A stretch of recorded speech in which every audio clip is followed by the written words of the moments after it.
같이 나눌 말씀은 사도행전 4장 5절부터 이게 4장 37절까지고요.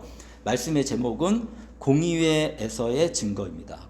공의회는 그 유대인들이 이렇게 우리 국회 같은 곳이거든요. 그곳에서 이제 일어난 일들이 이제 나눌 건데, 그 전에 이제 우리가 무슨 일이 일어났는지 잠깐 이렇게 이야기해 드리면, 이제 걷지 못하던 사람이 걷게 되는 일이 발생했잖아요. 그것 때문에 이제 베드로와 요한이 담대하게 예수님을 전합니다. 그래서 지난주에는 예수님 전하는 내용들을 이렇게 봤어요. 그랬더니 그 예수님을 전하니까 예수님을 못 박은 사람들이 싫어하잖아요. 특별히 그 공의회에 있었던 사람들이 싫어했기 때문에 베드로와 요한을 잡아 가둡니다. 그리고 나서 어떤 일이 발생하는지에 대한 이야기가 오늘 이제 진행되고 있습니다. 자, 그러면 계속해서 이제 말씀을 보겠는데요. 4장 5절 6절인데요. 이렇게 말씀하고 있습니다. 이튿날, 이제 그 전날 잡히고서 다음날 이제 그 유대의 지도자들과 장로들과 율법학자들이 예루살렘에 모였는데, 이게 공회로 모인 거예요. 산헤드린이라는 굉장히 그 중요한 공회가 있어요. 우리의 국회가 모인 거예요. 그래가지고 6절에 대제사장 안나스를 비롯해서, 그리고 가야바와 요한과 알렉산더와 그 밖에 대제사장 가문에 속한 사람들이 모두 참석하였다. 이거 중요한 일이니까요. 종교적으로도 중요한 일이고, 그렇기 때문에 이제 예수님이 부활했는데 이걸 부인할 수도 없고, 기적도 일어났으니까 이걸 어떻게 해야 돼? 우리 함께 모여가지고 논의해보자 해가지고 모인 거예요. 이 일을 어떻게 처리해야 되지? 생각하면서 모였습니다. 7절에 그들은 사도들을 가운데 세워놓고, 이제 베드로와 요한이겠죠? 이제 세워놓고서 질문하는 거예요. 그대들은 대체 무슨 권세와 누구의 이름으로 이런 일을 하였소?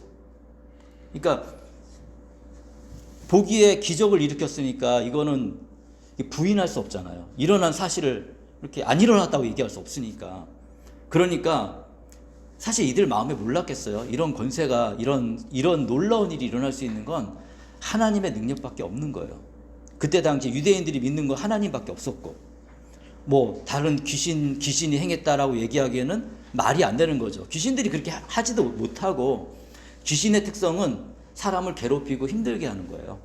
그래가지고 자기한테 굴복시켜서 순종해서 점점점 어둠의 삶으로 이끌어가지, 이렇게 병들고 힘든 사람을 회복시키지는 않거든요. 그러니까 이제 근데 이 사람들 마음속에는 하나님보다는 다른 힘에 대해서 얘기하기를 원했죠. 그랬더니, 그리고 이제 얘기를 해야지 심판할 수 있으니까요. 그때 베드로가 성령이 충만해가지고, 베드로가 어떤 사람입니까? 예수님을 3번이나 부인했던 사람이잖아요. 모른다고 했던 사람이잖아요. 예수님 잡혀갈 때 모른다고 하고, 정말 그렇게 했던 베드로가 지금은 하나님의 성령이 충만하니까 그들에게 말하는 거예요. 백성의 지도자들과 장로 여러분, 이 공회에서 당당하게 자기의 주장을 하고 있습니다. 9절 10절에 우리가 오늘 신문을 받는 것은 병자에게 행한 착한 일과 또 그가 누구의 힘으로 낫게 되었냐는 문제 때문이라면, 10절에 여러분 모두와 모든 이스라엘 백성은 이것을 알아야 됩니다. 이 사람은 태어날 때부터 걷지 못하던 장애인이었거든요. 여러분 앞에 서게 된 것은 현대시대에도 이런 일은 일어나지 않잖아요. 여러분이 십자가에 못 박아 죽였으나 하나님이 죽은 사람들 가운데서 살리신 나사렛 예수 그리스도의 이름을 힘입어서 된 것입니다. 이게 다른 말 한 게 아니에요. 무슨 권위로 이 사람이 걷게 되었느냐? 여러분이 십자가에 못 박아 죽였던 나사렛 예수 그리스도의 그 이름으로 걷게 되었습니다. 이 얘기를 했을 때 잘못하면 예수님처럼 죽임을 당할 수도 있거든요. 목숨을 걸고 한 얘기예요. 이것은 그냥 성경에 쓰여 있으니까 이렇게 얘기할 수 있지, 그게 아니거든요. 사실은 지금 저 앞에서 그 예수님 믿는다고 하면 너 죽일 거야, 이런 분위기를 잡아놓은 다음에 무슨 권세로 이 사람을 낫게 하였느냐 그랬더니 베드로가 예수 그리스도의 이름으로. 이런 일은 사실이 아니면 일어날 수 없는 일이에요. 사실이라는 것을 베드로가 증명해주고 있죠. 그러면서 11절에 이 예수는 그들이 알아들을 수 있는 말로 설명해줘요. 너희들 집 짓는 사람들에게는 버림받은 돌이지만 집 모퉁이의 머릿돌이 되신 분입니다. 이 말은 어디에서 가지고 왔냐면 시편 118편에서 가지고 온 것입니다. 왜 그러면 베드로가 이 이야기를 알 수 있었을까? 사실은 베드로가 이렇게 일반 학자들보다는 이렇게 성경에 대해서 잘 알고 있는 사람이 아니거든요. 구약 성경을 막 이렇게 학자들은 다 공부했으니까 알지만 베드로는 거기까지 그렇게 공부했다고 볼 수는 없어요. 그 시대에 베드로의 직업이 어부였으니까. 물론 하나님에 대한 관심이 있었지만 그러니까 글도 잘 쓸 수 없는 사실은 그런 능력에 이렇게 사람들이 그래서 이렇게 이제 배우긴 배웠겠지만 정확한 정보는 없습니다. 근데 베드로가 그렇게 아주 똑똑한 학자는 아니었다는 것을 우리가 알 수가 있어요. 근데 어떻게 이것을 얘기할 수 있었을까? 저도 이제 생각을 해봤거든요. 자, 근데 뭐냐면 이 시편 말씀은 이스라엘 사람들이 많이 알고 있는 말씀이에요. 왜 그러냐면 일단은 이걸 누가 지었다고 생각하냐면 모세가 지었다고 생각을 하고요. 모세가 이 시편을 지으면서 무슨 생각을 하고 지었냐면 이제 유월절을 기념하면서, 유월절은 이제 혹시 아시죠? 그죠? 유월절이 뭔지 알죠? 출애굽할 때 유월절이 시작되잖아요. 근데 그 유월절에 이제 그 유월절에 지은 건 아니에요. 시간이 흐른 다음에 유월절에 관한 노래를 이렇게 지으면서 또 영적인 유월절, 결국에는 예수님을 통해서 이루어질 유월절에 대해서 생각하면서 지었어요. 그래가지고 뭐냐면 이스라엘 사람들에겐 두 가지 중요한 절기에 이 시편을 이렇게 낭독했는데 언제냐면 유월절에 낭독했던 거예요, 이 시편을. 그리고 하나는 장막절이라는 그 장막절에 이 시편을 낭독을 했어요. 이걸 통해서 장막절은 이게 출애굽을 기억하는 거거든요. 그래서 출애굽도 기억하고 또 주님께서 어떻게 우리를 구원해 줬는지에 대한 생각을 하면서 이 시편을 이 절기 때마다 낭독을 했기 때문에 사실은 모르는 사람이 없는 거예요. 그래서 너희들 집 짓는 사람들에게는 버림받은 돌이지만 집 모퉁이의 머릿돌이 되신 분입니다라고 얘기할 수 있었고요. 여기에서 그 모퉁이의 머릿돌이 되실 분은 누구냐면 이스라엘의 새로 오실 왕을 생각했었어요. 이스라엘 사람들은. 자, 그러니까 예수님하고 너무 잘 맞죠. 자, 그러면 우리 시편 말씀을 잠깐 볼게요. 시편 118편 22절, 23절, 24절이에요. 저것이 메이어 니먼더 제이랴우리면 집 짓는 사람들이 내버린 돌이 집 모퉁이의 머릿돌이 되었다. 그리고 이것은 주님께서 하신 일이니, 벌써 딱 느낌이 오죠? 우리 눈에는 기이한 일이라, 이상한 일이라는 거예요. 기이하다는 것은 지미아오를 얘기해요. 24절에 이날은 주님이 구별해 주신 날이고 우리 모두 이날에 기뻐하고 즐거워하자. 그분이 바로 누구냐? 예수 그리스도다. 그분이 우리의 왕이다 라고 베드로가 그들이 알고 있는 언어로, 그들이 이해할 수 있는 언어로 증명해 주고 있는 것입니다. 그러면서 이걸 통해서 저는 이제 무엇을 또 묵상하게 됐냐면 우리 성경을, 신앙인들이 성경을 잘하는 게 너무 중요하다는 생각이 들었어요. 우리가 주일에 이렇게 예배를 드리고 개인적으로 성경을 읽고 하는데 만약에 우리가 형식적으로 성경을 읽고 그러면 사실 이 유대인들이, 지도자들이 이 내용을 몰랐을까요? 알고 있었죠. 알고 도리어 지도자가 되어서 그 유월절과 장막절에는 말씀으로 선포했잖아요. 글을 읽을 수 있는 사람들이니까 그분들이 읽어줬단 말이에요. 근데 정작 읽어준 사람은 이게 무슨 뜻인지 모르는 거예요. 근데 베드로는 알고 있었죠. 예수님을 직접 경험하고 만났고, 그리고 성령에 충만하니 이 말씀의 의미가 무엇인지를 깨달아 아는 거예요. 이게 성령님의 놀라운 신비입니다. 깨달아 알아서 담대하게 그러하다라고 얘기하는 거예요. 자, 그럼 우리 이 시대도 생각해 봅시다. 우리가 어떤 크리스찬이 되어야 되는지 생각을 해볼 수 있는 거예요. 성경 말씀을 읽지만 그냥 성경 말씀을 형식적으로 읽고 형식적으로 예배에 참여해서 오늘 예배 드렸으니까 됐어, 하나님 기뻐하실 거야. 하나님이 이런 거를 원하지 않으세요. 하나님은 성경을 읽고, 우리가 성경을 지금 나누고 있잖아요. 그러면 이 성경 말씀이 무엇인지 우리가 깨닫기 원하세요. 그리고 그 말씀에 따라서 우리가 살아갈 때 뭐냐면 우리의 삶이 달라지는 거예요. 쉽지 않습니다. 굉장히 저항감도 있어요. 저도 예수님 처음 믿었을 때 얼마나 이 저항감이 셌는데요. 막 저한테만 얘기하는 거 같고 막 그래가지고 막 마음속에 부담도 되게 갖고 그랬거든요. 근데 이제 성경을 내가 쭉 꾸준히 읽으면서 이게 사실은 알았어요. 내 마음의 문제였구나. 내 행동의 문제였구나. 그러면서 사실은 성경이 우리에게 말씀하시게 해야 됩니다. 그러면 우리의 삶이 훨씬 풍성해지고 행복해지고 몰랐던 걸 알게 되고 깨닫게 돼요. 네, 그래서 잠깐 이제 얘기했고요. 계속 다시 사도행전으로 돌아왔습니다. 사도행전 12절에 계속 얘기하는 거예요. 베드로가 이 예수밖에는 다른 아무에게도 구원은 없습니다. 사람들에게 주신 이름 가운데 우리가 의지하여 구원을 얻어야 할 이름은 하늘 아래에 이 이름밖에 다른 이름이 없습니다.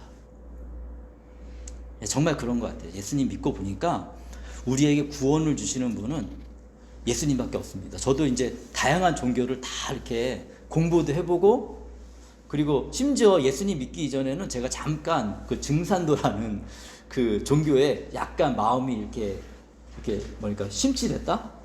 왜 그랬냐면 그 증산도에서 얘기하는 건요, 하나님, 부처님, 뭐 마호메트 이렇게 써놓거든요.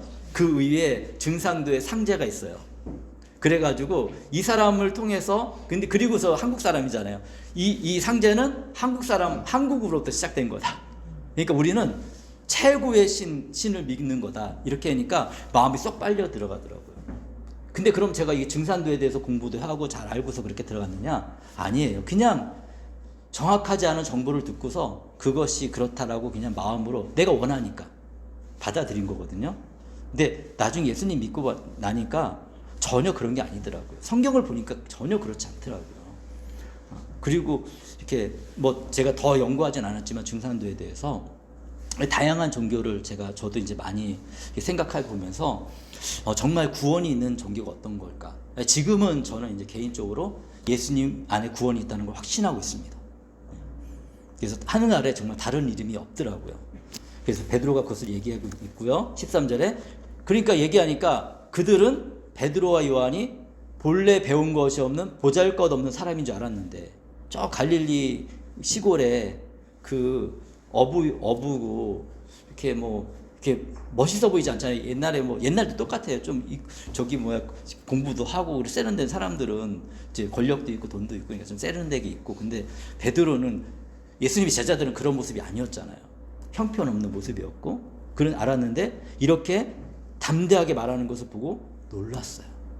그리고 그들은 그 두 사람이 예수와 함께 다녔다는 사실을 알았지만, 모르는 게 아니에요. 알았어요. 예수 제자라는 거 알았어요. 근데 문제는 뭐냐, 14절에 병고침을 받은 사람이 그들 곁에 서 있는 것을 보고는 아무도 트집을 잡을 수 없는 거예요. 예수는 어떻게 해서 죽였는데, 근데 보니까 이 사람은 증인이죠. 증인. 걷지 못하던 사람이, 40년 동안 걷지 못하던 사람이 지금 서 있어. 걷고 있어요. 그러니까 이거를 이렇게 할 말이 없는 거예요. 이 사람들도 트집을 잡을 수가 없는 거죠.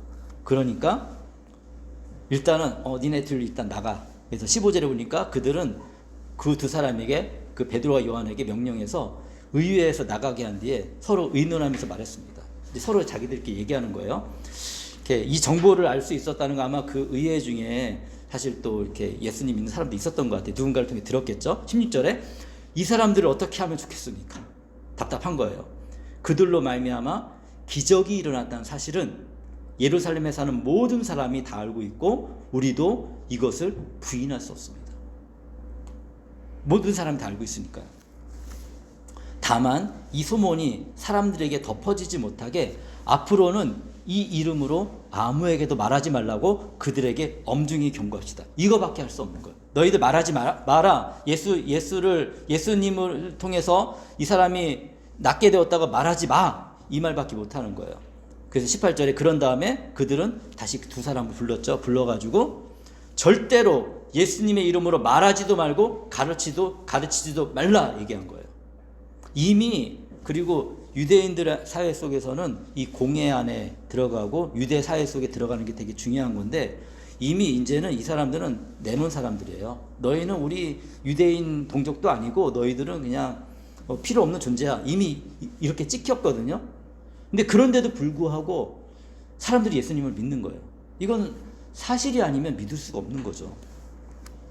19절에 그렇게 위협을 하니까 베드로와 요한이 어떻게 했냐면 이렇게 얘기합니다. 하나님의 말씀을 듣는 것보다 당신들의 말을 듣는 것이 하나님 보시기에 옳은 일인가 판단해 보십시오. 우리는 하나님 말씀을 듣겠습니다. 왜냐하면 이것은 하나님을 통해 일어난 거니까. 20절에 우리는 보고 들은 것을 말하지 않을 수가 없습니다. 사실이 아니면 정말로 계속 말씀 묵상하면 사실이 아니면 이런 일이 어떻게 일어날 수가 있을까. 21절에 백성이 모두 그 일어난 일로 하나님께 영광을 돌리고 있으므로 그들은 사도들을 처벌할 방도가 없어서 다시 위협하고 놓아버렸다. 왜냐하면 예수님 죽일 때는 사실은 예수님을 죽이자고 하는 사람 굉장히 많았어요. 왜냐하면 자기가 원하는 왕의 모습이 아니었거든요. 그런데 예수님이 죽고 나서 부활했는데 부활이 안 했다고 증명하기 위해서 시체를 찾는데 찾지 못했거든요. 그리고 나서 그러니까 누구든지 생각할 때 다 이렇게 이제 조용조용히 해가지고 예수의 시체가 없어졌대. 예수가 부활한 것 같아. 이랬는데 제자들이 미친 것 같아. 부활했다고 막 외치고 있고 그렇게 숨어 다니던 사람들이 지금 막 이렇게 돌아다니면서 이렇게 예수가 부활했다고 얘기하는데 아니 글쎄 우리가 맨날 본 사람 있잖아. 그 사람 40년 동안 40년은 아니겠지만 어쨌든 그 성문 아름다운 문에서 맨날 그 밥 달라고 돈 달라고 했던 그 사람 우리 다 알잖아. 그 사람이 이 사람들 얘기를 듣고서 걸었네. 어떻게 이런 일이 일어날 수 있지? 그러면서 사람들이 예수가 진짜인 것 같아. 예수님을 믿자. 남자만 5천 명이에요. 남자만. 그러니까 거의 10,000명 정도의 사람이 이 작은 도시에 예수님을 믿으니 걱정되는 거예요. 종교 지도자들. 이 일을 어떻게 처리하지 막 그러는데 사람들이 다 믿고 막 수군대고 있으니까 이 사람들을 잡아 가두지도 못하고 어쩔 수 없이 경고만 하고서 쫓아낸 거예요. 그랬는데 이 사람들이 나와가지고 여기서 22절에 정보를 얘기하죠. 이 기적으로 병 나은 이는 40살이 넘은 사람입니다.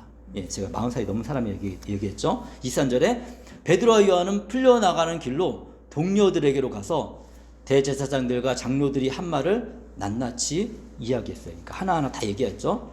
그래서 무슨 얘기했냐면 그 얘기를 듣고 나서 24, 25, 26절인데 동료들은 이 말을 듣고서 다 같이 하나님께 부르짖자 하는데 또 이것도 시편 말씀이거든요. 메시아를 기다리면서 메시아를 기다리는 그런 시편이에요. 그래서 이스라엘 사람들이 잘 아는 말씀이에요. 이것도 시편 2장이에요. 2장.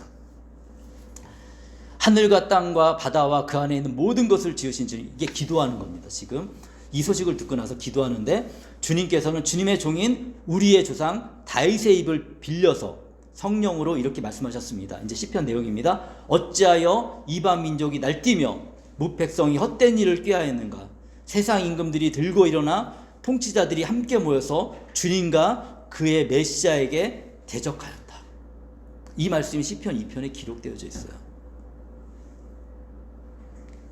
시편 2편에서는 그가 기름 부어주신 분, 기름 부음 받은 사람이 왕이기도 하고 메시아를 얘기하거든요. 다윗이 노래했던, 정말 다윗은 오래전 사람인데 그리고 그분이다 라고 제자들 사이에서 믿음의 확신을 갖는 겁니다. 그러면서 해석합니다. 27절 28절에 사실 헤롯과 본디오 빌라도가 이방 사람들과 이스라엘 백성과 한패가 되어, 헤롯은 그 시대의 왕이었고요. 이 이스라엘의 분봉왕이라고 해가지고 왕도 세워놨어요. 로마에서. 그런데 또 반은 그 총독 빌라도가 다스리게 했어요. 근데 이 왕하고 빌라도하고 사실은 그렇게 친하지 않아요.